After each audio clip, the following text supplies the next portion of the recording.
The Brooklyn Nets lost to the Cavaliers.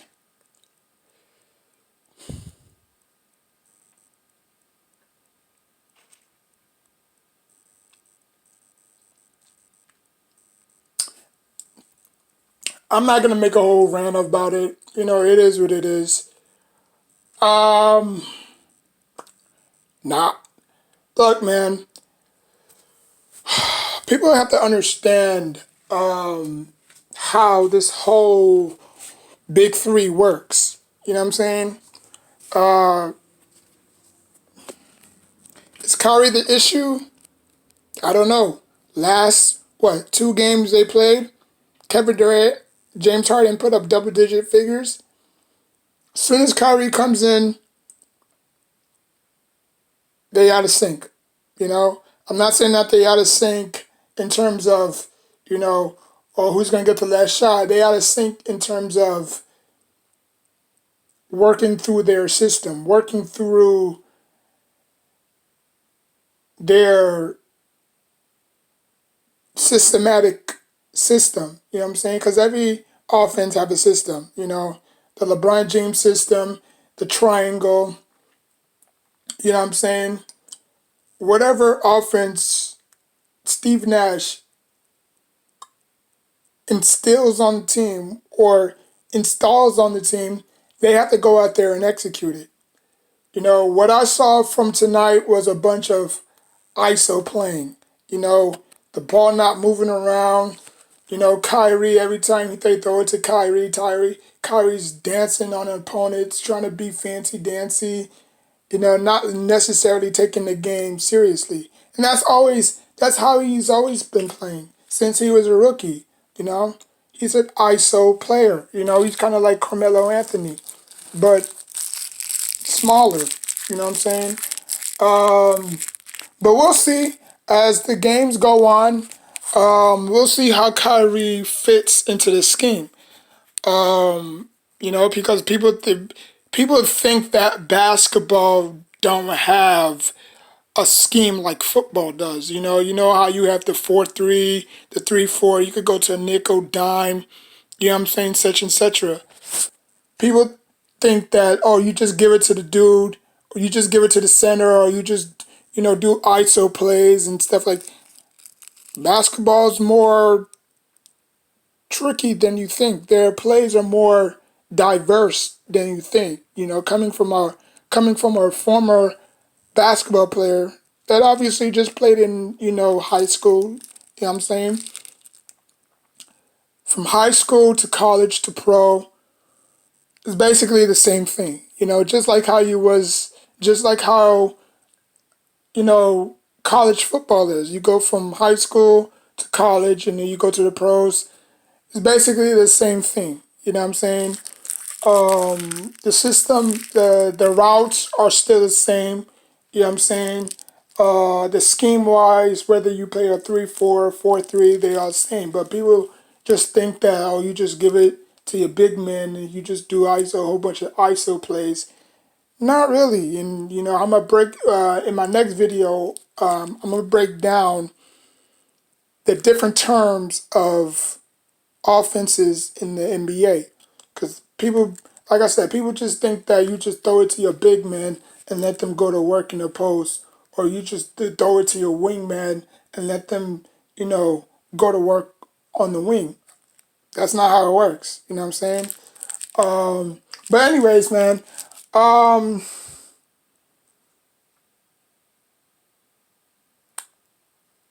I'm not shocked that the Cavaliers won. I do not think Kyrie Irving had a whole bunch of butterflies in his stomach. I don't think he was nervous going up against his former team. Um,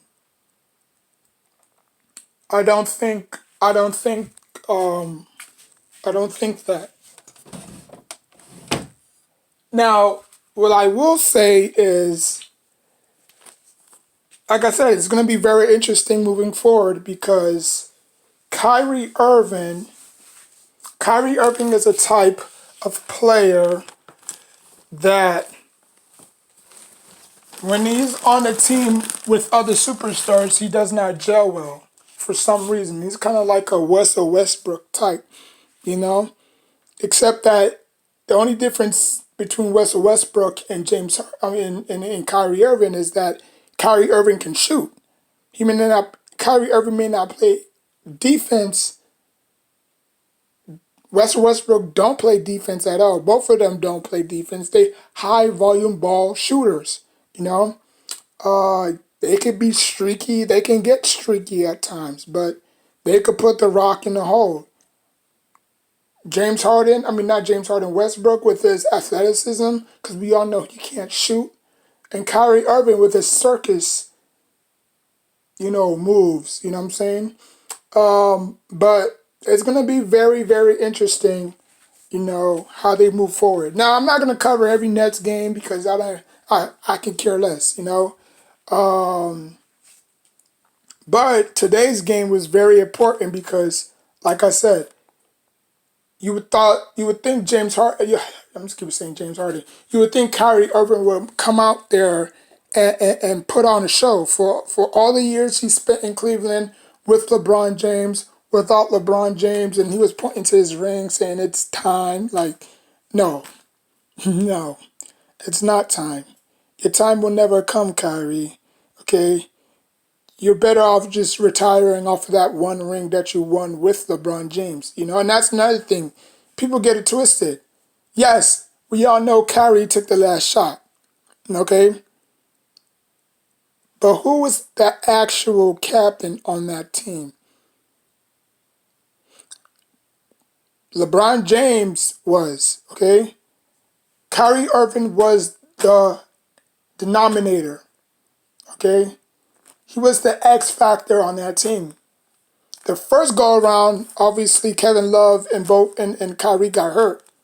Came back the next following year. They revamped. They took it to the Warriors, But I'm gonna give credit where credit is due. Kyrie Irving came up in the clutch, and he sealed the game. He sealed the faith. He sealed the faith of the Warriors coming back. They were down 3-1, and obviously the Warriors gave up the lead, and they obviously won. Because there was no team in NBA history that have came back from a 3-0 deficit. And not a 3-1 deficit. No team in NBA history has came back from a 3-0. They were down 3-1 because obviously the Warriors won their first three games. They won the fourth one, and then obviously the rest was history. But if this slip and slope continues, if this up and down roller coaster continues where Kyrie Irving is just, in his own mind or in his own zone, just, flashing and doing, like, you know what I'm saying? Like, not necessarily going through the protocols. Hold on, let me rewind that back. I sound so stupid and silly. If Kyrie Irving doesn't play as a team, then they're gonna lose a lot of games. Kyrie Irving has to put the team first. It's not all about him. You playing against two other all-stars or superstars, I should say. But but both of them are superstars if you want to call them that. But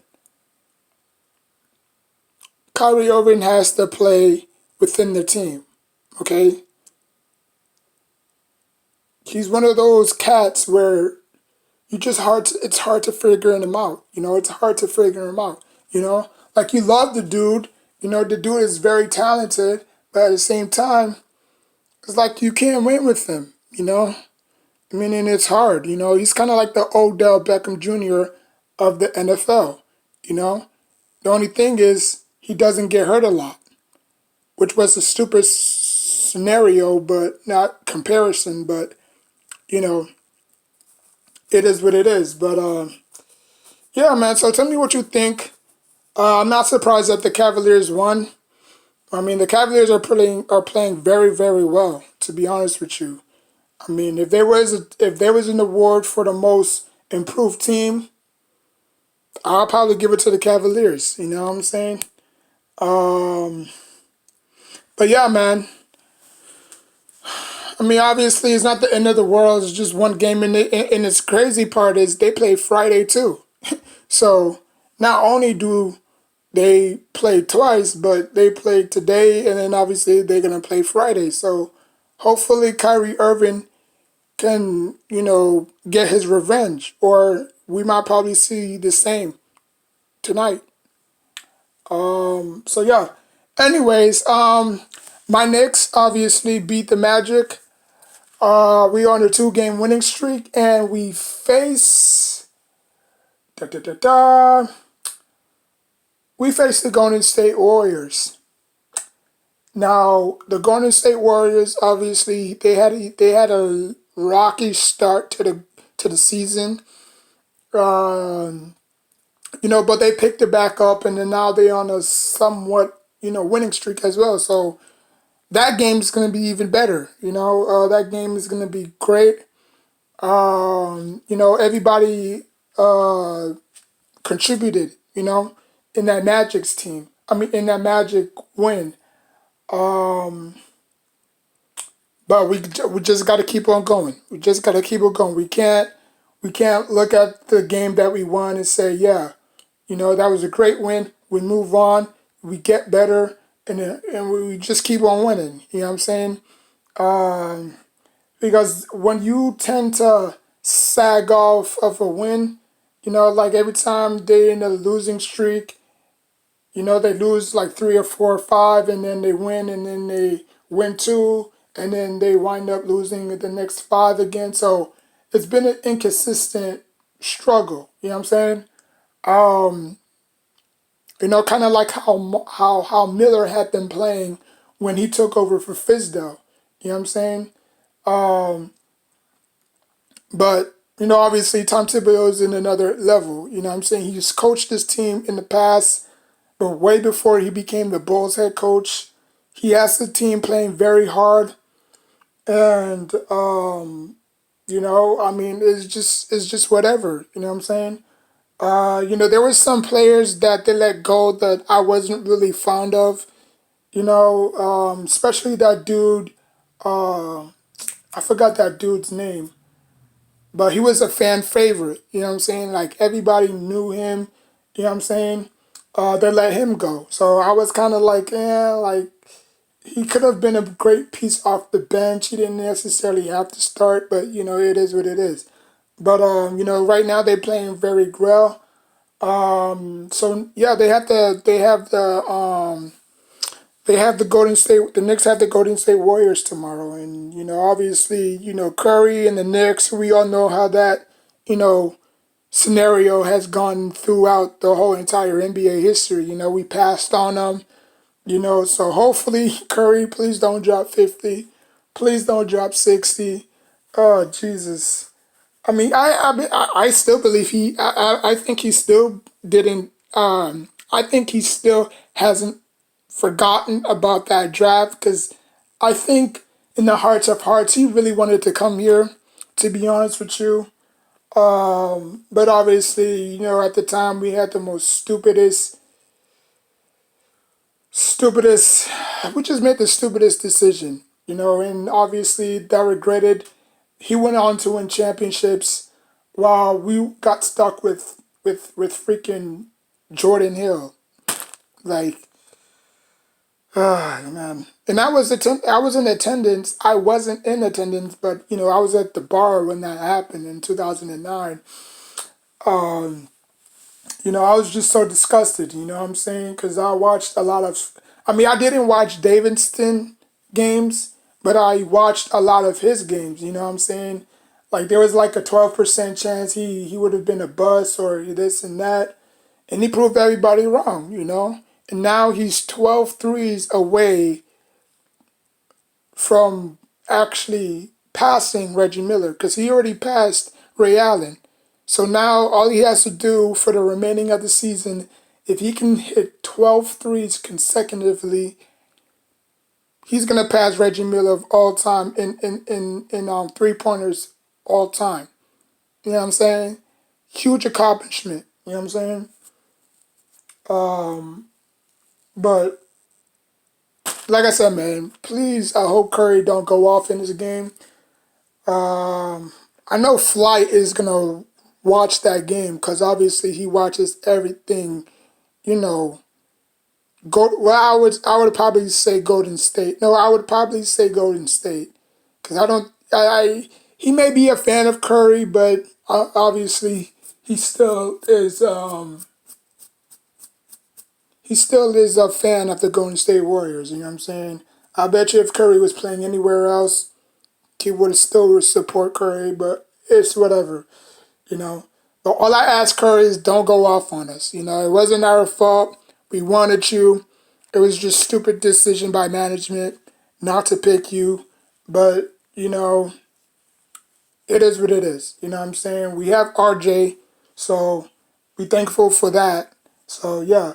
Um, what else? The Lakers are the Lakers. The Clippers are slightly struggling a little bit, but they'll pick it up.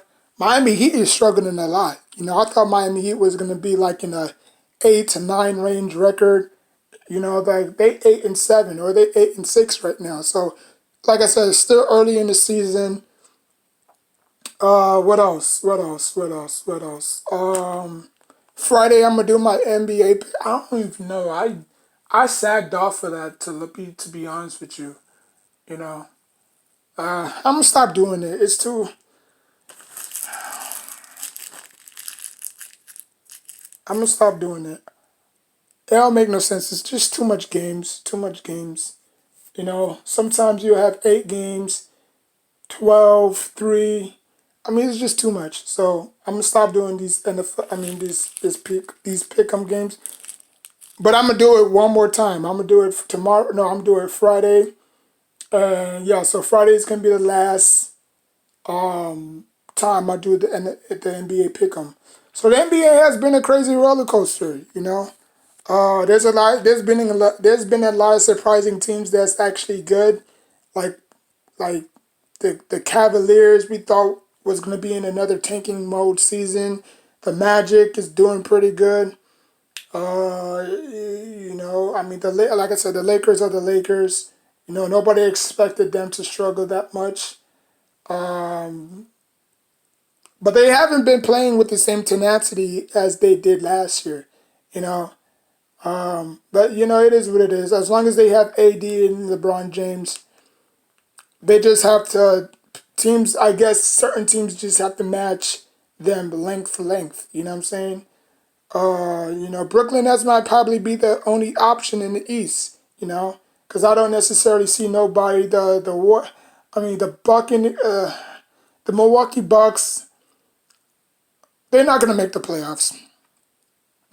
They're not gonna make the playoffs, and the reason why is because I just think that they're gonna have to have so they rely on Giannis so much that even though Chris Middleton is stepping up a lot, but again, Giannis is the centerpiece of that team. Whether he wins the championship in the next 5, 10, 15 years, that's yet to be determined. But if they want to win a championship, they're gonna have to do what Miami Heat did with Wade, Bosh, and LeBron. They're gonna have to get two legitimate stars on that team to play with Giannis. Because I don't think Giannis by himself is gonna win a championship. Nobody thinks Giannis by himself is gonna win a championship. You know what I'm saying? You got Boston, you got Philly, you got Celtics, you got Sixers. Who else? You got the upcoming. You got the Hawks, who's great. You got the Knicks, who's still improving. So I mean, obviously, and the Nets. So you got a whole bunch of teams in the East that's scrapping and that's fighting. So and they might be better than the Bucks. The Bucks is not all that great. Like the Nets blew them out. I mean, not the Nets. The Knicks blew them out. But obviously they'll probably get their revenge the next time we face them. I don't know how many times we faced them. Probably twice. I don't know, but it is what it is. So that's just been a very wild roller coaster in the NBA. You know, so yeah, like, comment, subscribe. Um, if your team plays tonight, I know we got the Warriors, and I forgot who the Warriors face. I know the Clippers faced the Kings. So I forgot who the Warriors play. I know they played at night, but I forgot who they play. But if your team is on the rise, or if your team is great, not great, but if your team is trending in the right direction, y'all can let me know in the comment section down below. If your team is falling, like the Pistons, or who else is trending down? The Pistons, the Timberwolves. A lot of people thought that the Timberwolves was gonna be great. They haven't been great. I mean, that's just the one disappointing team that everybody thought with Edwards and D'Lo and Cat. That's a big three right there. You know what I'm saying? So a lot of people think that the Timberwolves can still turn it around. They still could. It's still early. They just gotta win their games that they're supposed to. You know what I'm saying? It's that easy. But yeah, so it's just those two teams that's trending downward right now. And the Heat. So it's the Pistons, the Timberwolves, and the Heat. That's all trending down right now. Teams that's trending upward is the Hawks, the Knicks, the Hornets, the Blazers, and the Cavaliers. Those are the five teams that's trending upward right now. So you have a lot of great teams, that wasn't in the bubble last year, that hopefully, obviously, can make it to the playoffs, like the Suns. They were pushing strong last year, but obviously didn't make the playoffs. Atlanta, you know, they were great, but obviously faltered down. So it's been a crazy year so far in the NBA right now. Like, comment, subscribe. Until next time, take care of yourself and each other.